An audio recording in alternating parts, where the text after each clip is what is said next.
বর্ষা মৌসুমের শেষ ভাগে এসে ফের ভয়াবহ রূপ নিচ্ছে ডেঙ্গুর প্রকোপ। স্বাস্থ্য অধিদপ্তরের তথ্য অনুযায়ী এবছর এখন পর্যন্ত ৪৩,০০০-এর বেশি মানুষ হাসপাতালে ভর্তি হয়েছেন। মৃত্যু হয়েছে ১৮২ জনের। শুধু সেপ্টেম্বরের ২৩ দিনেই আক্রান্ত হয়েছেন ১১,০০০-এরও বেশি মানুষ, আর মৃত্যু ঘটেছে ৬০ জনের। বিশেষজ্ঞরা বলছেন, গত বছরের মতো এবারও অক্টোবরেই সংক্রমণ চূড়ান্ত অবস্থায় পৌঁছাতে পারে। প্রতিদিন গড়ে সেপ্টেম্বর মাসে হাসপাতালে ভর্তি হচ্ছেন ৫০৯ জন রোগী, যা আগের মাসগুলোর চেয়ে কয়েক গুণ বেশি। বিশেষ করে ঢাকা সহ সারা দেশেই এডিস মশার ঘনত্ব আশঙ্কাজনক পর্যায়ে পৌঁছেছে। বিশেষজ্ঞ কবিরুল বাশার সতর্ক করে বলেছেন, জনগণের অংশগ্রহণ ছাড়া ডেঙ্গু নিয়ন্ত্রণ সম্ভব নয়।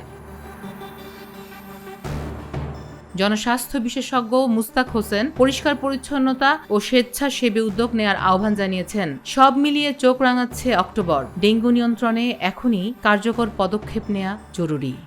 ফারাহ দিবা, ভয়েস অফ বেঙ্গল।